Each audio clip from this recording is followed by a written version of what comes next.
Okay, thank you for your patience with that. Hello, everyone. Today is Wednesday. It is February 21st, 2024. My name is Darlene L. I am a recovered Al-Anon, and I will be leading this meeting this evening. Very grateful to be doing this service. We want to welcome everyone to our Al-Anon Big Book Recovery meeting. This is a STEP speaker meeting that meets every Wednesday night at 5:30 p.m. Pacific, which is 8:30 p.m. Eastern.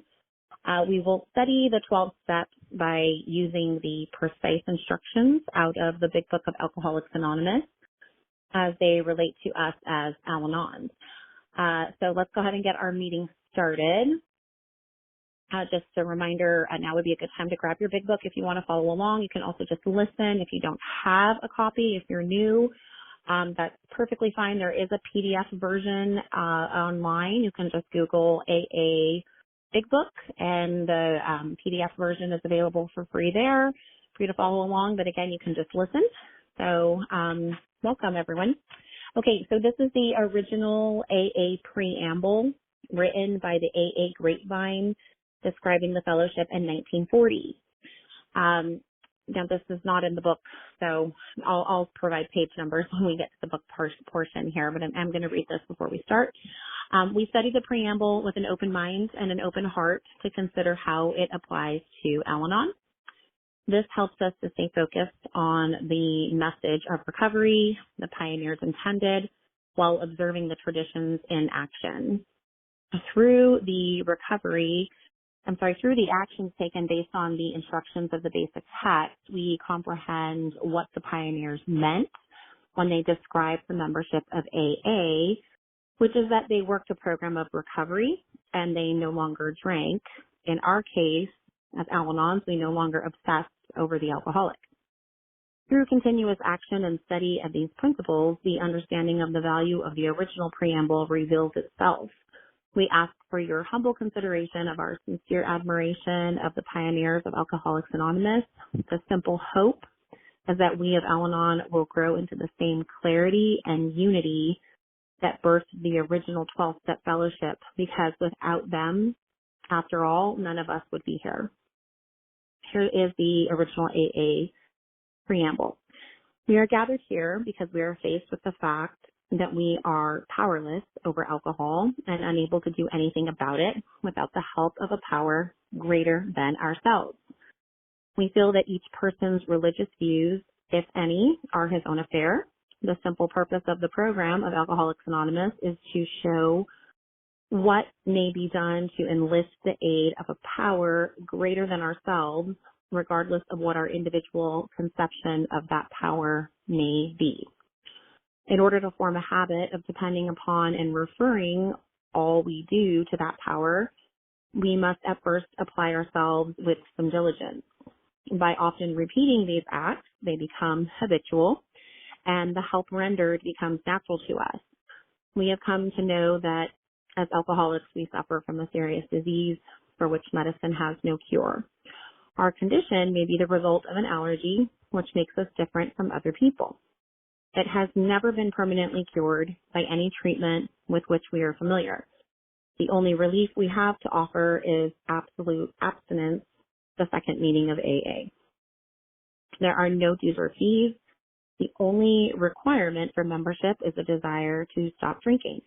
Each member squares his debt by helping others to recover. An Alcoholics Anonymous member is an alcoholic who, through the application of and adherence to the AA program, has forsworn the use of any and all alcoholic beverages in any form. The moment he takes so much as one drop of beer, wine, spirits, or any other liquid containing alcohol, he automatically loses all status as a member of Alcoholics Anonymous. AA is not interested in sobering up drunks who are not sincere in their desire to stay sober for all time. Not being reformers, we offer our experience only to those who want it. We have a way out on which we can absolutely agree and on which we can join in harmonious action. Rarely have we seen a person fail who has thoroughly followed our program. Those who do not recover are people who will not or simply cannot give themselves to this simple program. Now, you may like our program or you may not, but the simple fact remains that it works, and we believe it is our only chance to recover. There is a vast amount of fun included in the AA fellowship.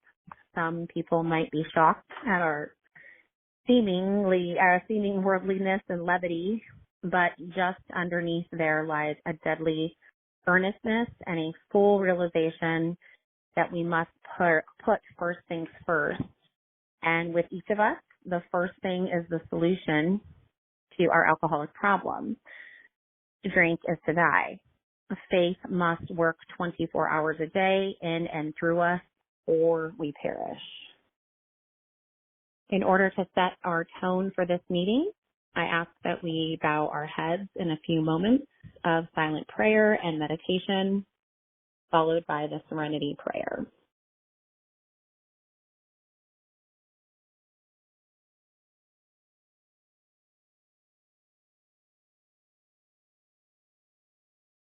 Prayer. God, grant me the serenity to accept the things I cannot change, the courage to change the things I can, and the wisdom to know the difference. Thy will, not mine, be done. I wish to remind you that whatever is said at this meeting expresses our own individual opinion as of today and as of up to this moment. We do not speak for AA as a whole, and you are free to agree or disagree as you see fit. In fact, it is suggested that you pay no attention to anything which might not be reconciled with what is in the AA Big Book. If you don't have a big book, it is time you bought one. Read it, study it, live with it, follow the directions in it, and learn what it means to be an AA. And that's the end of the preamble. A sponsor is anyone who has had a psychic change as a result of working the steps and has the willingness to work with others. For those looking for a sponsor to guide them through the steps, please stay tuned and have your pens ready to record phone numbers immediately after the meeting. Each Al-Anon group ought to be a spiritual entity having but one primary purpose, that of carrying the message to the Al-Anon who still suffers. This is our primary spiritual aim. Our job as a group is to provide people with a place to learn about and work the steps. It has been our experience that working the steps consistently provides us with a better, saner life. We consider all else to be an outside issue. This includes personal problems. The proper venue for sharing such problems is with a sponsor. This is, after all, where real recovery takes place in working the steps with a sponsor. We are just so glad that we are all here, and we are all here because we are not all there. And there will be a period of fellowship after the meeting. If you have questions, if you need a sponsor, if you need to check in or get current, or if you want to discuss other literature, please stick around for the fellowship. That would be a better time for these subjects. So this is the third week of the month, and last week we covered steps 4 through 6. This evening we'll be covering steps 7 through 9. Before I jump into this evening, I'm going to go ahead and just recap briefly last week's steps. I won't do 1 through 3. We have the recordings, as I mentioned, on the YouTube, so you can always go back and listen if you're catching up. But I will go ahead and read the steps up to this point. So on page 59 of the Big Book, let's flip there. This is chapter 5, how it works.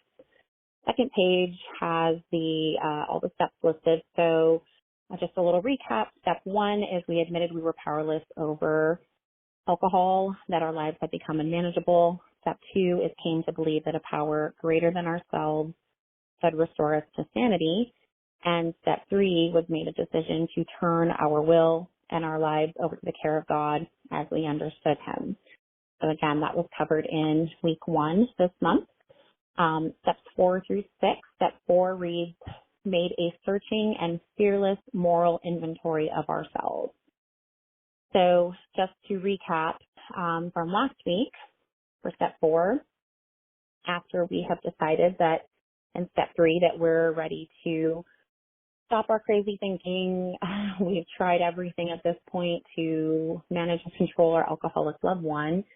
We really have to hit a rock bottom period ourselves as Al-Anons, where, to manage and control is essentially to die, right? For the alcoholic, it's to drink is to die. For us is to try to play God is to die because we go insane. We over and over again try whatever methods we think will work to help our loved one, and they fail time and time again. So after step 3, when we made a decision that we're no longer going to be in charge, it's time to take that action. And we put pen to paper. We, have some reading to do to kind of understand this new perspective that our recovered sponsor is going to help us come to understand. And we have to, literally put pen to paper and fill out our inventory sheets, centered around our resentments, our fears. We do a brief sex conduct inventory, and we do that thoroughly in preparation for our 5th step, step 5, which is time with our sponsor. So step 5 reads, admitted to God, to ourselves, and to another human being the exact nature of our wrongs. So, one thing I want to highlight from step 5 is that we have a little bit more reading to do, in preparation, and we come to realize that in the past, we maybe have prayed about things, right? So maybe sort of taken things to God, and definitely maybe to ourselves, but never have we fully disclosed everything to another person. And having skipped that part, it's mentioned in the book, it doesn't work, right? When we do a self-appraisal, it's insufficient. It's not enough, especially for us Al-Anons, because we have that mental twist where even when we can admit that, maybe when we're tired and just I swear I'm never going to do this again, or call them again, or look up their location again, or whatever it is. If we can resolve to that for a day or a couple of days or a week or even a month, time and time again, we find ourselves back into that behavior. So again, even if we've, sort of considered another perspective and made resolutions, we cannot stick to them. And that's why it's time now to lay it all out, everything we've written down in step 4, to discuss with another person, right? Because again, our self-help isn't sufficient. And so we have that time scheduled with our sponsor. We take our time, we go through our inventory in step 5, and it's a difficult but very humbling process, and we have to be willing to go to any lengths for our recovery. So we get through it. And it's important to remember that our sponsor has done it before. They've heard many things. Nothing shocks anyone. We've all had our own experiences personally. We've helped others through some very hard things. And once we can get through that and admit or see this different perspective with the help of our sponsor, it's a very humbling and freeing experience at the same time. So that takes us to step 6, which we covered in depth last week as well. Step 6 reads, we're entirely ready to have God remove all of these defects of character. So everything that our sponsor helps us to see as our part in, kind of what we've done up to this point before deciding to turn everything over to God. Our sponsor helps us to see that, where were we at fault and why? What was the underlying issue here?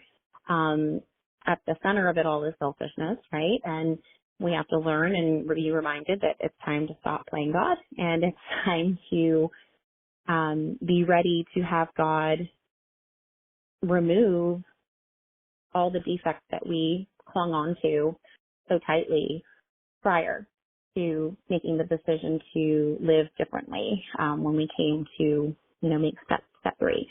So once we're at that point, right, and we have the willingness to have God remove that defect, we take care of that, immediately after we do step 5. We have a period of time where we sit and we ponder and pray and we come to the willingness. And once we're at that point, we do that. We go through step 6. And again, it's just, it's all so simple and written in the book, and our sponsor gives us clear direction on how to complete it.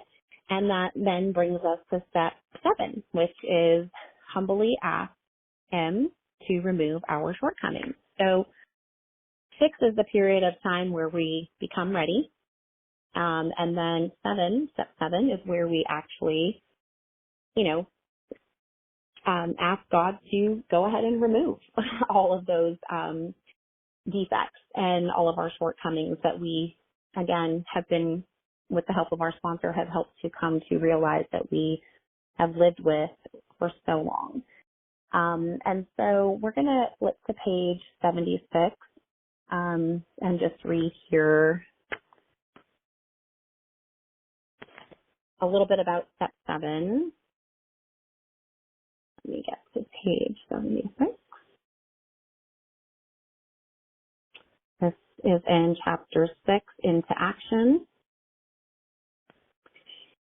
Okay, and so this is the prayer that we make and say when it's time, when we have completed our period of meditation and we're actually ready to take step 7. And it reads in the book, when ready, we say something like this: My Creator, I am now willing that you should have all of me, good and bad. I pray that you now remove from me every single defect of character which stands in the way of my usefulness to you and my fellows.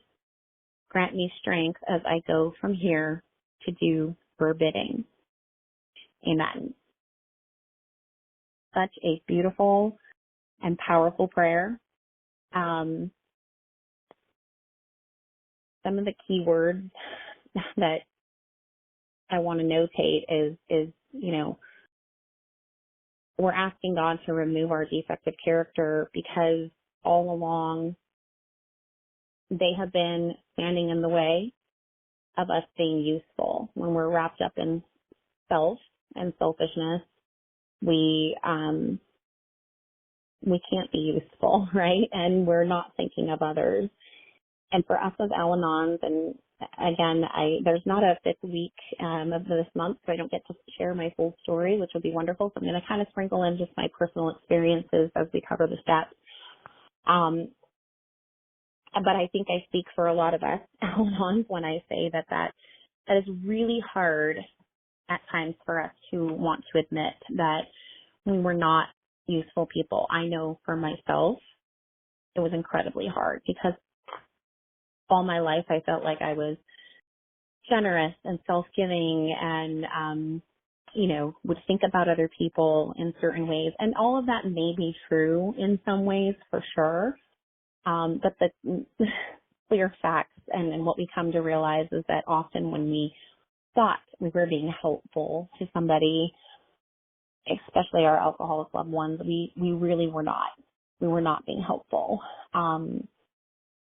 We come to realize that they're individuals as well. Like we're not, even if we feel entitled for maybe the relationship, right? It's like our parent who might, lose their entire retirement over this illness and, oh my gosh, I'm their child. I should help them. I'm their family member.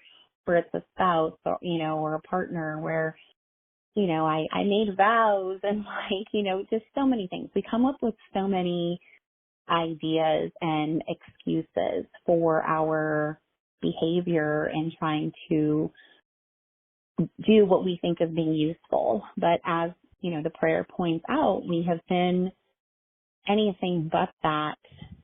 And again, it can be very hard to understand that, especially in the beginning. But that is why we work closely with our recovered sponsor, who helps us to, just see our part and see a different perspective, and to remind us that God is in control. And we have decided that that old way of living is not for us anymore. If we have not arrived at that point, we certainly should not be at step 7, right? Like usually we have to be, not usually, always, we have to be ready to try something new and trust the process. And, as it was stated in the preamble and just, in the book itself, like the first page has the title page where, it literally talks about how thousands of men and women have recovered from various, that's the alcoholism, but, so many 12-step programs, when you adopt this way of thinking and work the steps, that are outlined, we can all agree. I myself can agree personally that it works. It works. And so, and that's God at the end of the day, right? That's God. It's trusting God, what we could not, do for ourselves before, and turning it over and taking that action, doing the next right thing, all the steps, and it really is miraculous how things turn out okay, and not just okay, but so much better than we could have ever thought or dreamed of on our own and through our own action when we were being in the way. So again, in the prayer, we ask for our defects to be removed, which stand in our way of being useful. So the whole new perspective, right? How can I now be useful to my fellows, and to those around me and to my loved ones, whether they're alcoholic or not, just to people in general, where we have a new perspective on what that means. And of course, we ask for strength, which doesn't come easily. We're human. But that's why there's more steps that we take. We don't stop at 7, and we continue to live in 10, 11, and 12, which we'll cover next week. Okay, so let's go ahead and move on. I'm going to read on page 75, so just flip back one page. It's the second full paragraph. These are the step 5 promises. So it reads, we pocket our pride and go to it, illuminating every twist of character, every dark cranny of the past. Once we have taken this step, withholding nothing, we are delighted. We can look the world in the eye. We can be alone at perfect peace and ease. Our fears fall from us. We begin to feel the nearness of our Creator. We may have had certain spiritual beliefs, but now we begin to have a spiritual experience. The feeling that the drink problem has disappeared will often come strongly. We feel we are on the broad highway, walking hand in hand with the spirit of the universe. Wow. And when I read that, it just takes me back every single time to when I had my first 5th step and the feelings that were involved and surrounded, the conclusion of that time with my sponsor. It is, again, truly, if you're new and have never done this, and even if you have, you can agree, it is something that is so hard to put into words. This is why we refer to these steps and this program as a spiritual program of action, because you literally, reading it isn't enough. If you're new, you might hear those and think, wow, those are some strong words.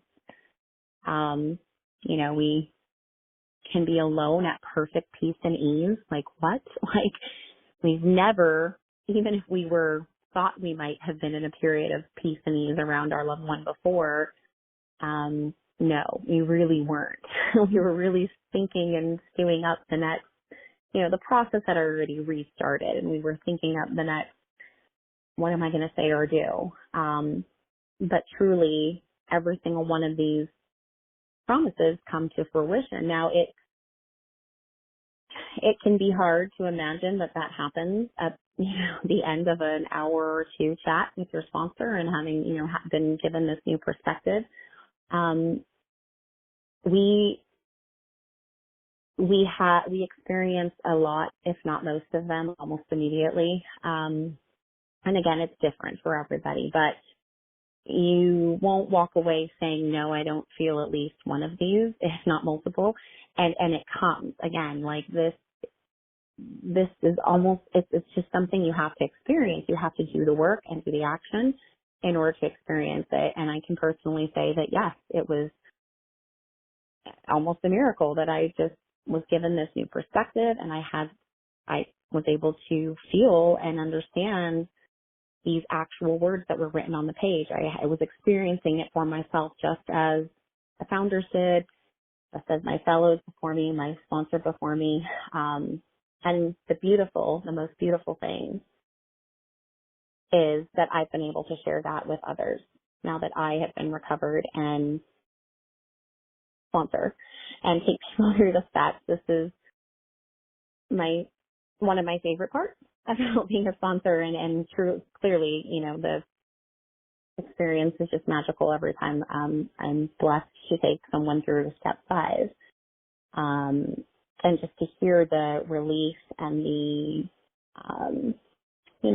kind of awe and wonder on the other end of the phone as we go through these together and they're read out loud. It's just such a beautiful experience that, again, I feel so blessed to be able to have, time and time again. So, that covers step 7 in a nutshell.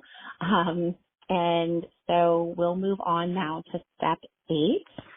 You refer back to page 59. Step 8 reads, made a list of all persons we had harmed and became willing to make amends to them all. So this immediately follows our, after we take step 7.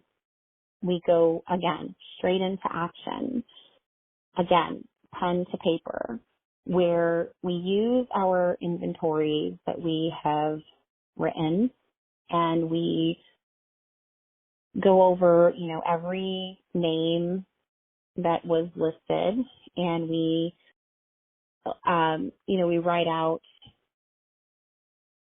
now that we've had a change in perspective and we've had our sponsor help us to see where we were not useful before, where were we actually harmful, right, to people that we supposedly thought we were being so helpful to, right? We have to list it out and, put pen to paper.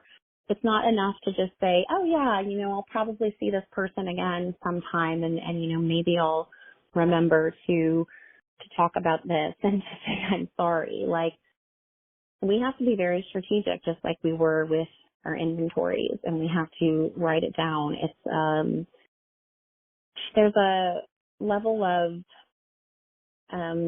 intimacy and just accountability when you put pen to paper, right? It's not, remember, we have crazy thinking. We're all busy people too. We're not going to just recall. This has to be very strategic, and it's beautiful. It holds us accountable.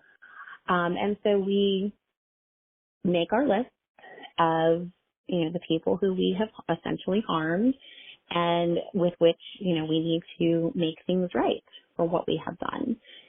And again, the key word, which we see very often throughout the text, is willing. We became willing to make amends to them all. So I don't want to skip ahead to step 9, but once we get there, we do realize that there are some times where we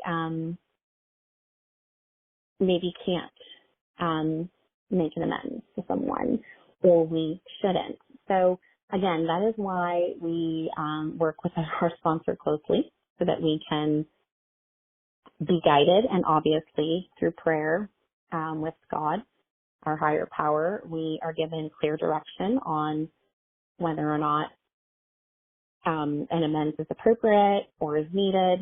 But the key word willingness is that we are willing to admit that we were harmful, or that an amends is, it could be owed.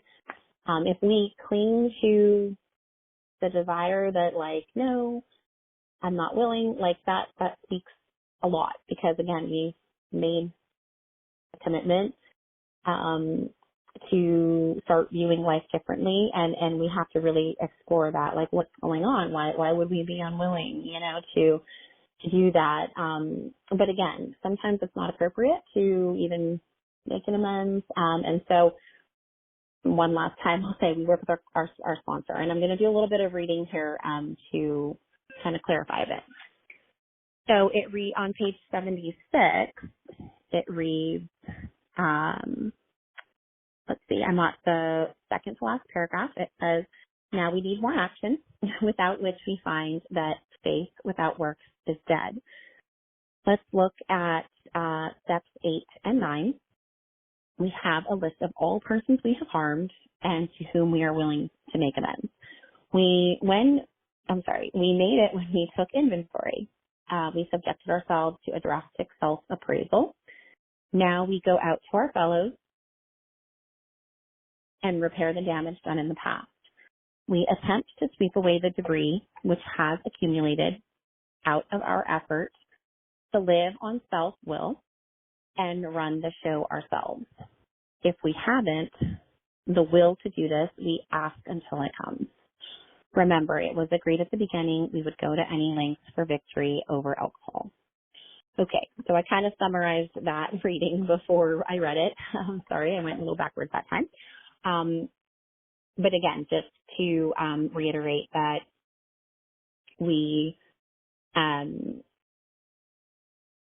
if we don't have the willingness, then we have to ask for the willingness to come, right? So we have to be willing to step out and ask for forgiveness, for the amends, and we're given guidance by our sponsor for how to make a proper amends. And I do apologize if there's any background noise. That should be going away in just a moment. Okay, so anyhow, the willingness, right, and instruction. So most of us have never, ever given a proper apology. I know I certainly hadn't. Nor have I maybe ever received one, which is not an issue at this point, right? I'm not worried about anyone else at this point or what they should and shouldn't be doing. As it says here, we are going to sweep away the debris which has accumulated out of our effort, and that's on my side of the street. I no longer am concerned with who said what and who didn't apologize and, oh, I've never been given a proper apology.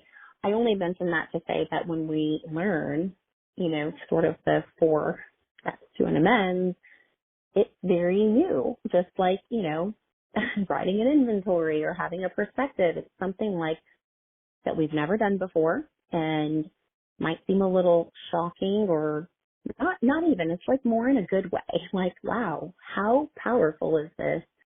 And if I can put myself in their shoes, how powerful, for that to hear those words. Can you only imagine, if we all knew how to make a proper amends? But again, we don't care. We don't care about anyone else anymore. We're focused on our side of the street. And, again, it's drastic. It's thorough. It's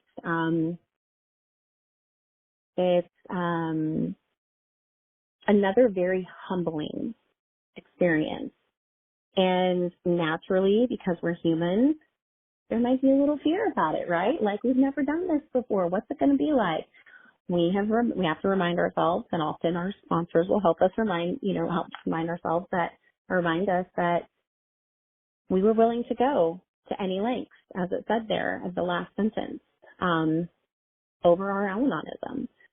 Are we willing to try something we've never tried before, or do we want to go back to what we were doing before and pretending that we have it figured out and, think to, our own, rest on our own laurels is the wording from the big book. Like, if we want to do all that, because it's easy for us to forget just how miserable we were.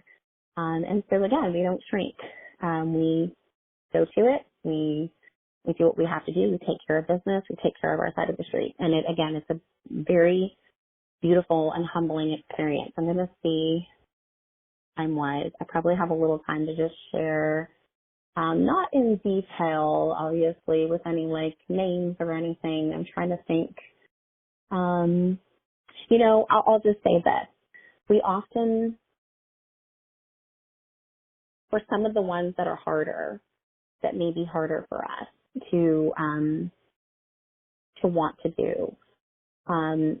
Often there is, like a level of, it's usually from our resentment list, where we have felt that we have been wronged. And again, there may be some truth. Oftentimes there is some truth in that, but we aren't worried about that. We have to focus on,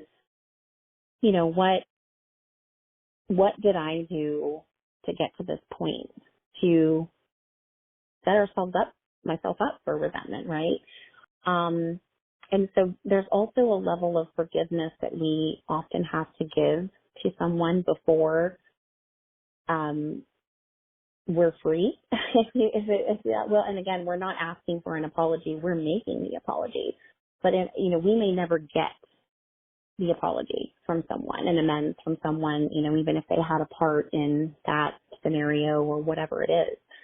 And so again, you hear sometimes the forgiveness is a gift you give yourself. Sometimes that comes with the process of praying for the willingness to make an amends. Sometimes it takes that, a level of having to forgive someone for what they did, in which, again, we're not going to ask for an apology at the same time or expect an apology. We're clearly and truly only focused on our side and what we did. But in order to make that amends and to get to that point, we really have to be willing to let go of the outcome and turn it over and be at peace with the idea that we might not get, ever a similar, apology or an amends made for that portion. So it's, again, just a really beautiful experience, freedom. You can't really put a price on that. And, it's like, do we want to be right or do we want to be free? And that comes a lot. It comes up a lot when we're making our amends. So, I feel like that's a little bit more related to step 9. So I'm going to segue into that now. Step 9 reads, made direct amends to such people wherever possible, except when to do so would injure them or others. So I'm going to do a little bit of reading on step 9 here. I won't summarize before I read just in case I skip around like last time. I don't want to be out of order. So give me just a moment. We're going to start on page 76. The last paragraph there says, probably there are some misgivings as we look over the list of business acquaintances and friends we have hurt. We may feel diffident about going to some of them on a spiritual basis. Let us be reassured. To some people, we need not and probably should not emphasize the spiritual feature on our first approach. We might prejudice them. At the moment, we are trying to put our lives in order, but this is not an end in itself. Our real purpose is to fit ourselves to be of maximum service to God and the people about us. It is seldom wise to approach an individual who still smarts from our injustice to him and announce that we have gone religious. In the prize ring, this would be called leading with the chin. Why lay ourselves open to being branded fanatics, or religious bores. We may kill a future opportunity to carry a beneficial message, but our man is sure to be impressed with a sincere desire to set right the wrong. He is going to be more interested in a demonstration of goodwill than in our talk of spiritual discovery. Okay. We'll keep reading here. It says, we go to him in a helpful and forgiving spirit, confessing our former ill feelings and expressing our regrets. Under no condition do we criticize such a person or argue. Simply we tell him that we will never get over drinking until we have done our utmost to straighten out the past.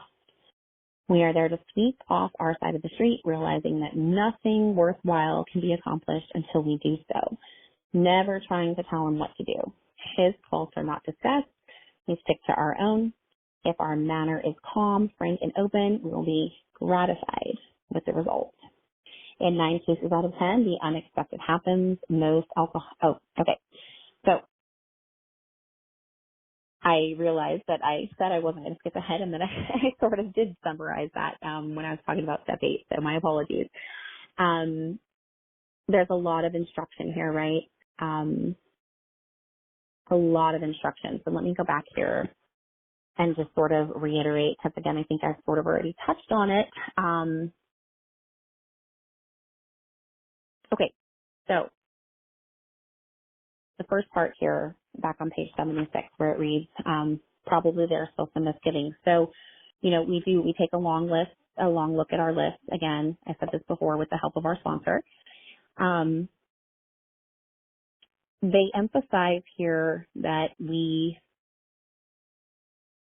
because often, as I had mentioned, a lot of times we may catch people off guard. Many times people have never been given a proper amends, so they might be like, why are you doing this? Like, where is this coming from?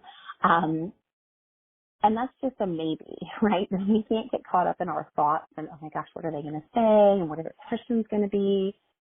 We can think back to all of the promises that have been given to us. Like, God's got us. We're doing this.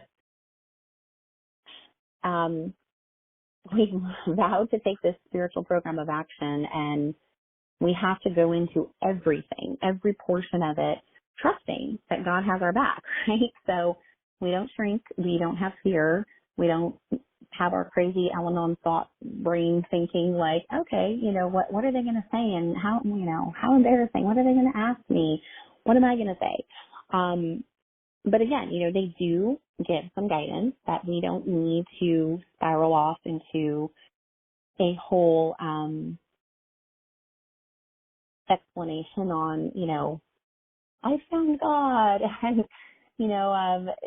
just rattling off all of like, you won't believe what I've experienced through these promises and this action. And, we just go to them. But because, as it says, we might prejudice them and just totally turn them off. And then too, as well, they see it as, oh, you're only doing this for yourself. Like they can totally flip it on us. So, we can be a very few words when we learn how to make the amends. It's very straight and to the point. And really, in my personal experience, most of the time, nobody really asks. And they're just like a little bit shocked and like, wow, okay, thank you. The last part is we make sure we check in with them to see how we can make things right for the wrong we did. And sometimes they have nothing to say. And even if they do, we don't have to answer them immediately if it's something that would morally or, feel wrong, or maybe it's that they want to, borrow $1,000 and we don't have that, right? Like, we don't have to be worried about what's going to be asked of us. Again, God's got us, and we're going to be guided through this. And it would be appropriate to say, I need to pray about that, and I can get back to you as soon as possible. We check in with our sponsor, because again, our crazy brains might be like, what am I going to do now? They want me to do something crazy. And, just because we're making it right doesn't mean we have to do something illegal. So, all that to say, let's see, what else do they have here? Yes, they point out that, if we kind of go too far off on like the religious talk, we might sound a little crazy. It says we may kill a future opportunity to carry a beneficial message. So, it's true. We might overkill and it becomes ineffective. So that is why, again, we have guidance on how to make an amends properly, straight and to the point. And it also says here, the thing that I reiterated before I read step 9, it says, but our man is sure to be impressed with a sincere desire to set right the wrong. Because again, if we can put ourselves in their shoes, right, just for a moment, not that we are trying to gain anything from this, but really to just think for a moment, if I had been wronged, maybe not by this particular person, maybe we're the only one that had wronged them in that situation, but wouldn't it be amazing to hear, right? Like, and not in a selfish way, just like, how can I be helpful? How would this be impactful? Isn't this the kind and sincere thing that God would want me to do? This sort of treat others as you would want to be treated rule. And so, yeah, oftentimes whoever we're apologizing to is just really surprised, but in a good way, shocked in a good way, impressed is the word they use, impressed with a sincere desire to set right the wrong. And again, it says he's going to be more interested in a demonstration of goodwill than in our talk of spiritual discovery. So again, not a time to go off and, rattle on about how we're in this spiritual program of action and, oh my goodness, all the things we've learned so far and felt so far. It does reiterate what I mentioned before. We do not criticize. Under no condition do we criticize such a person or argue. Whether that be they are opposed to our approach or they have questions and we're, maybe not willing to answer at length at that time, nor are we expecting anything, in return. If they have wronged us as well, it says his faults are not discussed. We don't try to tell him what to do. We stick to our own. And again, I'll just reiterate, if our manner is calm, frank, and open, we will be gratified with the result. And I did mention that before. It's almost just another extremely humbling experience that is like, has just another level of like, wow, just miraculous, really. Okay. And so then it does say in 9 cases out of 10, the unexpected happens. In this paragraph, it does say sometimes the man we are calling upon admits his own faults. But again, that's not why we're doing an amends. And it says so few of years standing melting away in an hour. Rarely do we fail to make satisfactory progress. Our former enemies sometimes praise what we are doing and wish us well. Occasionally they will offer assistance. It should not matter. However, if someone does throw us out of his office, we have made our demonstration, done our part. It's water over the dam. So yeah, it goes on to say, most alcoholics owe money. We do not dodge our creditors, telling them what we are trying to do. We make no bones about our drinking. They usually know it anyway, whether we think so or not. So again, this is just emphasizing that we turn the outcomes over. We have committed to that, right? God's got us. We've made that decision, and to have that perspective and that approach going forward. So we're not fearful. If we have to face someone and admit that we've done something that is illegal, we're ready. We're ready for whatever circumstance comes. And it says a very good point. Most of the time they usually know, whether we think so or not, right? With all our crazy thinking and, trying to be in control. We just think we're so smart and that we're like tricking and like outsmarting so many people with all of our great ideas. And a lot of the time people are already pretty aware of our selfish behavior and, what we have done, how it's caused damage. And that might be brought to light when we're, when we're making an amends. Someone might just say, oh yeah, I know. And, we can't let that shock us or have us shrink or be angry or anything. We're just ready to accept whatever outcome comes from it. But again, that's why we speak with our, that kind of ties in also to the second part of step 9 where it says, except when to do so would injure them or others. We're never going to make an amends that could be harmful to someone or cause further harm. I can't really, I could give specific examples. Maybe it does talk about this in the book, maybe there was like an affair or, just something that would really, really cause a lot more harm than good. But again, they're on our list because we are willing. We're willing to do that. If the appropriate time ever came, we wouldn't shrink. We would be ready. So again, we just work closely with our sponsor. They'll guide us. Some amends are made immediately. Some are made in the future. Some are never made. And, that could be that someone's passed on or, again, that it just would never be an appropriate situation but not out of fear, right? It's just more that it would cause more damage. So, again, we work with our sponsor to help us figure that out, figure out the timeline. And those that are on our list to do immediately, we do. We take care of it right away, as quickly as possible.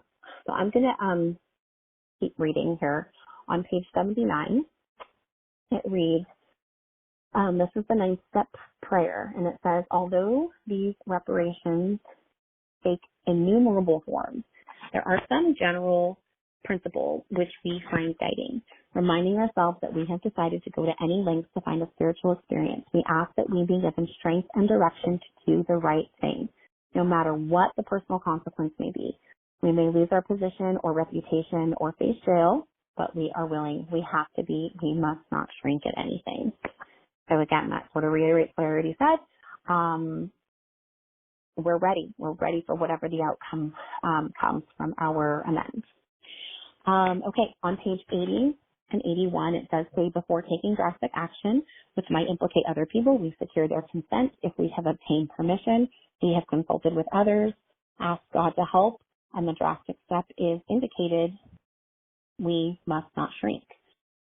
So again, no backing out. We're going to line up these amends. We're going to, if other parties are involved, we're going to have, the talks. We're going to figure out the details, have our sponsor guide us, pray about it, obviously, first and foremost with God.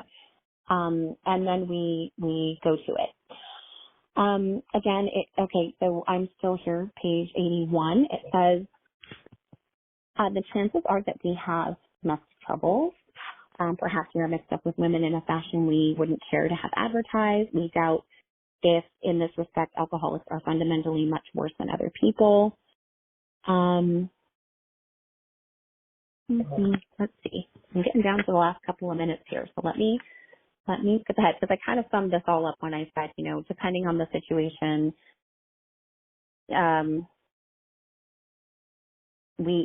it might not be appropriate to make an amends.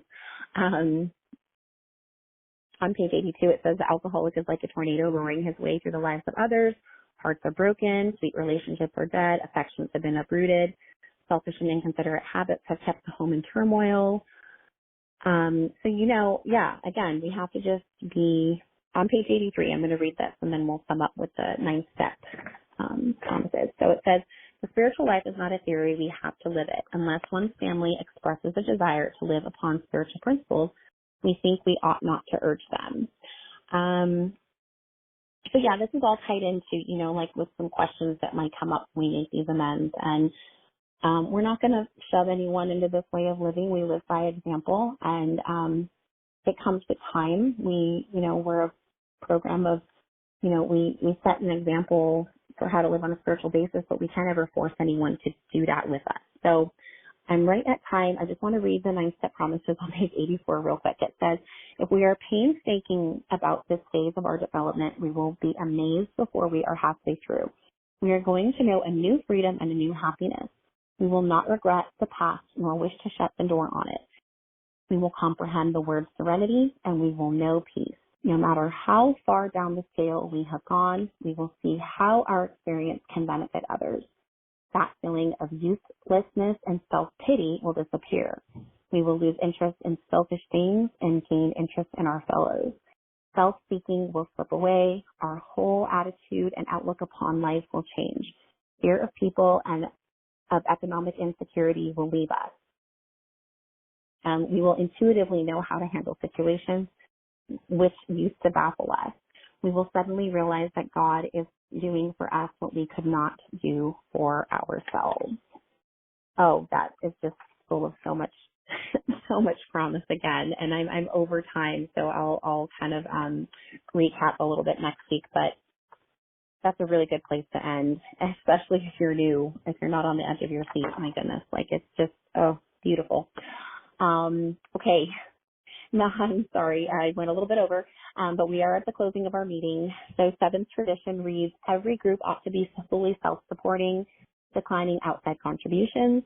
This group does not have a payment structure in place and currently requires no overhead expenses. So if you would like to fulfill tradition 7, please direct contributions directly to the Al-Anon World Service Office by visiting alanon.org. And there's a hyphen in the middle of that website, so it's al-anon.org. For questions about this meeting, or if you are looking for a sponsor, please send emails to, and I do apologize, I did not write it in last week, so give me just one moment.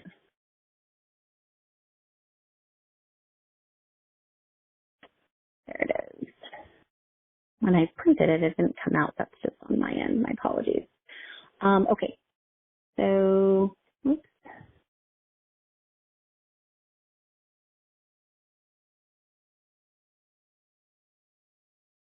Sorry, I'm still here scrolling. Okay, sorry about that. Okay, I'll write it in now. It says emails for this questions, if you're looking for a sponsor, anything related to this meeting. It's Al-Anon Big Book Recovery at gmail.com. So all spelled out, no hyphens, Al-Anon Big Book Recovery at gmail.com. Okay.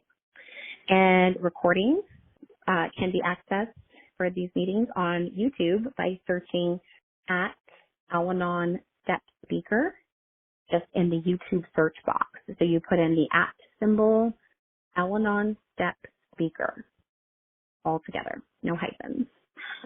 If you are interested in any other Al-Anon meetings that follow the Big Book, please visit www.alanoNBigBookSolutionGroup.org. Once again, it's www.alanoNBigBookSolutionGroup.org. I will be reading from the Big Book on page 164. It says, our book is meant to be suggestive only. We realize we know only a little. God will constantly disclose more to you and to us. Ask him in your morning meditation what you can do each day for the man who is still sick. The answers will come if your own house is in order. But you obviously cannot transmit something you haven't got. See to it that your relationship with him is right, and great events will come to pass for you and for countless others. This is the great fact for us. Abandon yourself to God as you understand God. Admit your faults to him and your fellows. Clear away the wreckage of your past. Give freely of what you find, and join us. We shall be with you in the fellowship of the Spirit, and you will surely meet some of us as you trudge the road of happy destiny. May God bless you and keep you until then. Now let's have a moment of silence for the Al-Anon who still suffers, followed by the Lord's Prayer or a prayer of your own choosing said in silence.